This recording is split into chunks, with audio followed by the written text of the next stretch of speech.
Wealth Creation Podcast.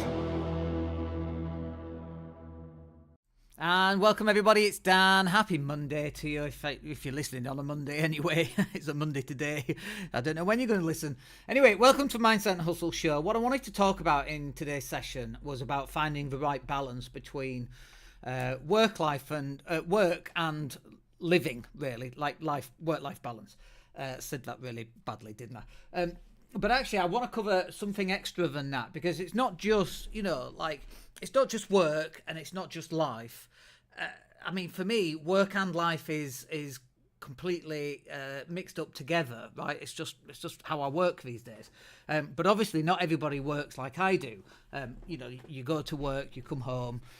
The work is the work stuff, and you come home, and the life is the life stuff. But within the life stuff, there's a whole bunch of extra things in there that you need to look after, like your health, for example, and your relationships, for example, and your money and your cash flow.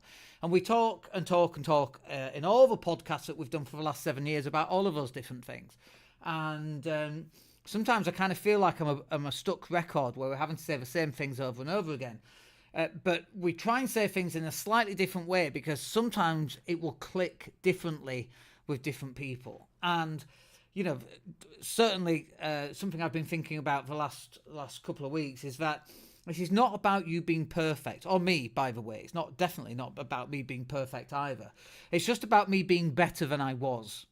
And that should be the same for you. You should be striving to be better than you were, like yesterday or the week before or the month before, whatever that is, the year before, the decade before.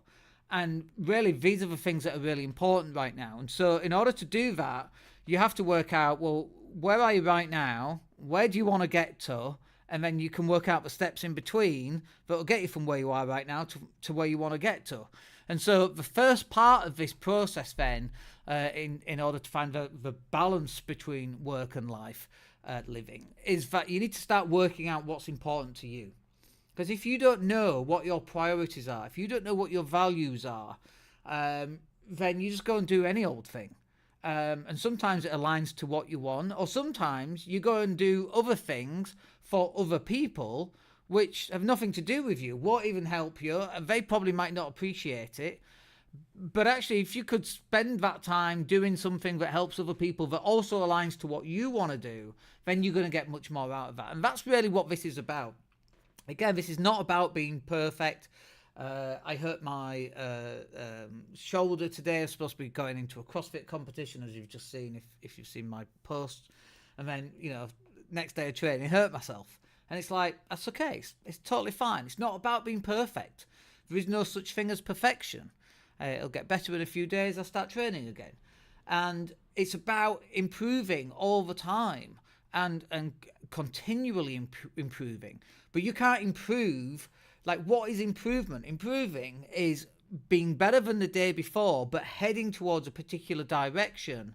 Like, if I improve at hula hooping, for example, that's brilliant. But no good to me if I don't want to be a hula hooper. If I do want to be a hula hooper, then I should improve at hula hooping. But if I don't, why am I hula hooping? So it's about improving the things that you want to move closer to in terms of your goals. And you have to, it's so important to work out what is important to you, so then you can allocate the time to move towards that goal, whatever that goal happens to be. And, for a lot of people, this is just a sheet of paper. I have my sheet of paper. It's got my monthly goals on it. It's 2 sheets of paper, I should say. It's got my monthly goals. It's got money goals, it's got body goals, it's got business goals. And then on the second sheet is a bucket list, which has got experiences, things I want to own, things I want to achieve. So these things are constantly in the forefront of my consciousness, so that when I'm presented with an opportunity, I'm looking at the list, I'm going, well, is that going to move me closer to getting what I want from that list? And if the answer is no, why am I doing it then? And so sometimes that can mean that you need to be a bit more selfish. Dan, I need help. Can you help me with this? Can you come over to England and sort this out for me? No, I can't do that. because I've got to go do this, this, and this. These other things will move me closer to my goals, and this other thing won't. It depends what that other thing is, of course, because it has to be a balance. Everywhere has to be a balance, doesn't it? And so you have to start working out what's important to you. Now, a lot of people go, well, I've got my goals, they're in the top drawer, I write them down on my computer, and literally typing them onto your computer is not goal setting. You need sheets of paper, you need to handwrite it so that your pen is connected to your unconscious mind and your mind is moving the pen. That's how your goals need to be. And being hidden away in the top drawer is no good either. They need to be on your desk, they need to be visible. You need to go back to them every single day and review them to make sure that they've not changed overnight, which they might well have done. One of my goals is to... Where's the goal setting one? One of my goals is to lose 3 kilograms this month. And I'm on track for it as it happens. But it might be that actually that's not the goal. Maybe I want to bulk up and get stronger and put more muscle on. In which case a weight loss goal isn't appropriate because I've changed my mind, right? And that you're allowed to change your mind as well. But it all needs to be written down. You need to be able to work out what's important to you. And then the next bit really is like the whole healthy side. Here I am saying I've just got an injury this morning, which I did do. But the injury came from being healthy, by the way. The injury didn't come from falling off a curb and hurting myself because I wasn't fit enough. It was on my journey to fitness, right? And it'll heal in a couple of days, as I say. But, like, you try and do anything if you're not healthy. Like, one of the massive things for me after 2 years in CrossFit is not just the physical changes that I'm going through lifting more and being able to run more and doing all these amazing things, legless rope climbs and all these amazing things, but the mental capacity that I have for resilience, for example, is significantly improved. The mental capacity I have in order to feel better about myself and about who I am. And that's not always been 100%. Like everybody, I'm sure, has had negative thoughts about themselves. Like, I'm no different than anybody else. I'm sure everybody has that. There's a girl who just left CrossFit for a few years. She just came back into the CrossFit Open. She came 35th. I forget the lady's name. And she feels so much better because she was having mental health issues. Making sure you're healthy from a physical point of view and from a mental well-being point of view. You can't go do the things that you need to do in order to be successful unless you're healthy. I know people, and financially they are very healthy. They're going to die of a heart attack in the next few years. And I'm like, dude, can you lose some weight, please? I don't want you to die. Yeah, you have a nice car, you have a nice house, but what's the point if you're in a ditch in 3 or 4 years' time? That thing is really, really important. There's no point in being wealthy financially if you're not wealthy healthily. If you're not wealthy healthily. Yeah, it does make sense. It sounded a bit weird. So you've got to make sure that you're healthy because the health, when you're on your deathbed and you're 55 and you're dying, no one cares about the money in the bank or the car that you drive or the house that you live in. What they care about is you surviving, right? That's what your kids want. It's what your partners want. Partner wants. It's what your parents and your siblings want and your friends and your colleagues. They don't want you to be disappearing. They want you around for as long as you're going to be. And in order to do that, you're going to have to be healthy. And so, the reason why I bring this up is I see people working themselves into an early grave. And we know it, right? We all know it. We can take a snapshot, like we can see them, and it's like we know that they're not healthy. Like, some people can be overweight and healthy. Don't get me wrong, that can happen, but it's quite rare. Let's face it. Some people can smoke a lot and be healthy. George Best famously said he spent all his money on booze and women, and the rest he wasted, which I always thought was very funny. And yeah, you can be healthy on smoking cigarettes. Really, can you? Well, I'm healthy, but I drink 18 cups of coffee a day. Really, are you? I am healthy, but I drink, 2 bottles of wine every night or 5 pints every night. Really? Are you? I am healthy, but I'm stressed like a mother, Are you really healthy? Like, when we remove the veil and we remove all this honesty and get really down to it, not honesty, but we remove the dishonesty and the stories that we tell ourselves, are you really healthy? Go run a mile. Go lift half your body weight. And then tell me, are you really healthy? Because that will just tell you, right? And usually people can tell just by looking at you. And that's also, by the way, not to say if you were 30 stone and now you're 25 stone, you are on your journey to being healthy. That's amazing. That is literally fucking amazing, right? Losing 5 kilos like that. There's still more to do. But now you're on the journey. And this is the key, is to get on the journey. And part of that journey towards finding the right balance between work and life is moving forward on your journey to a better health. And then plate spinning always ends with broken plates. Do you remember on the Generation game, now I'm showing my age, they had these plate spinning things and you'd have to come and spin all these plates? That's what life is like. How many plates are we spinning right now? Let's run through them. We got health, we got money, we got kids, we got relationships, we got religion or spirituality, whatever you want to call that. We've got mental well-being, we've got time off from work, we've got growing a business, we've got cash flow, which is different than income. Right? Cash flow is different than income. We got wealth, which is different than being rich. These are kind of minor differentiations, but they're still very valid. We have all these things that we have to do, and it's like, which ones are you going to do? Because you can't spin all of them and not expect to break a few plates. And so the question then becomes, well, which plates are you prepared to break? Like, if you can spin 5 plates, which 5 are you going to break? Are you going to lose some friends, or are you going to keep your friends? Are you going to lose your partner, or are you going to keep your partner? Are you going to lose your health, or are you going to keep your health? Are you going to lose your cash flow, not earn as much cash flow as you could do? Or are you going to keep some cash flow? Are you going to get closer to God, whatever that is in terms of your own spirituality? Are you going to be closer to science, or whatever that happens to be, right? Never know where to put that, quite frankly. Like, you've got 4 or 5 opportunities to spin some plates. Which ones are going to be? Are you going to have a 6-pack?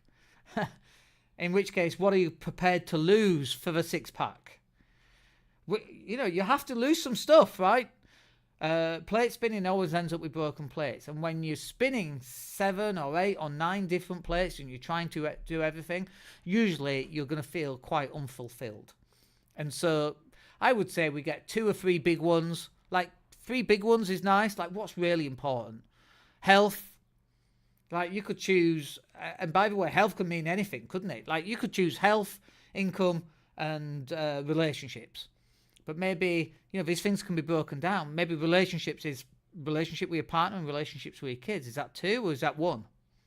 And this is for you to work out, by the way. But I guarantee that spinning too many plates is going to end up with some broken plates. And so you've got to work out what you're prepared to spin and what are you prepared to give up. And then finally, it's so important. Like, I'm 52 next month, right? You're here only for a short time. 52. Well past middle age. I don't know what middle age is. Let's say it's 85. Oh, I can't do the maths on that. It's 42 and a half. Let's say it's 80. 40 is middle age. So if you're 40 now, you've got to look forward to less days ahead of you than there are behind. Now, I'm 52, right? So I've got even less days. I've got 28 years left, maybe. Who knows, right? Like, nobody knows. Maybe we're going to find miracle cures and all of this extra stuff that's going to allow us to live to 100. Well, I'm still middle age. I've still relatively got less ahead of me than I have behind me, right? Maybe there's more usable ahead of me than, you know, like, what do you know when you're 7 or 8? Nothing, right? And you can't do anything when you're 18. You've got no money, you've got no experience, you don't know what you're doing, you don't know what you're supposed to be doing, and so on. So these are the golden years for you right now, between 20 and 60. Let's just say usable years. 60, maybe 70. Between, you know, and I'm 52, right? So I've got 18 usable years left. Good grief, man. Like, now we're going, oh, actually, yeah, now's the time to get healthy. Because maybe, you know, between 52 and 70, maybe I could squeeze that to 75. Well, look, even 75, man, that's such a short period of time. And, you know, the universe has been in existence for 14 billion years. Now, that is questionable these days because of the JST telescope.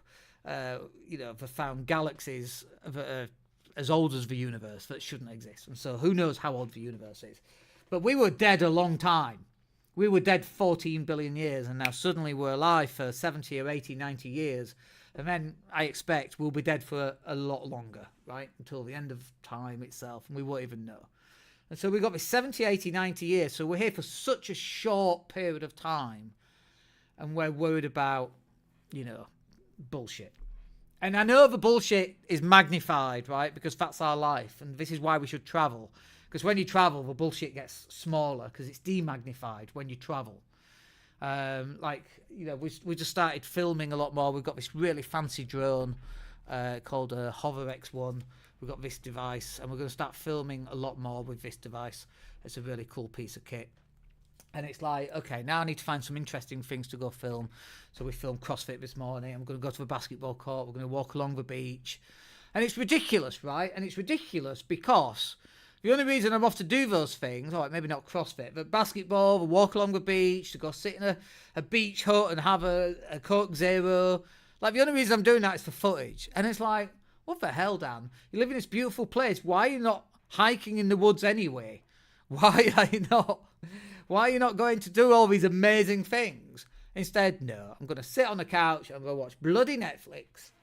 It's crazy, right? It's crazy. I'm going to watch a program I've enjoyed for 15 years, like Star Trek or Stargate or Star Wars or whatever, right? I'm going to watch Star Wars again that I've seen 15 times. Why don't go for a trek? Take your drone, get some beautiful footage, look at the scenery, smell the roses, whatever it happens to be. Go for a coffee. No. I'm just going to sit and watch Netflix. Like, it's crazy, right? So we go to work, and we work, let's just say 40 hours a week. And then what do? We come home, we watch Netflix, we make dinner, we put the washing on, we do the dishes, might take a dog for a walk, whatever, any of that happens to be. That's crazy. Like, out of those 70 or 80, 90 years, most of that time is just spent doing bullshit things, doing the same thing over and over again instead of actually going out. And, I'm a hypocrite, right? Because I'm having to rely on the fact that we've got a drone, we need to go get some footage. That's the only reason I'm out doing all this amazing stuff. And, by the way, all coaching is self-coaching. And when I talk about this out loud, I'm like, oh my God, it's so obvious. It's so obvious when I think about what we're doing and what we're not doing and what we should be doing and all this stuff. It's so obvious. And we're just not doing it. All coaching is self-coaching. So after this, I'm going to finish my Coca-Cola. I've got a few work things to do, and I'm going to head out. Anyway, look, I hope you find that useful. Hit me up if you've got any questions and make a comment or two. I always appreciate that. And we'll catch up with you on the next one. Have yourself a wicked day. Take care. Hey, it's Dan here. Thank you for listening. Really appreciate each and every one of you. Please click like or subscribe to the entire podcast.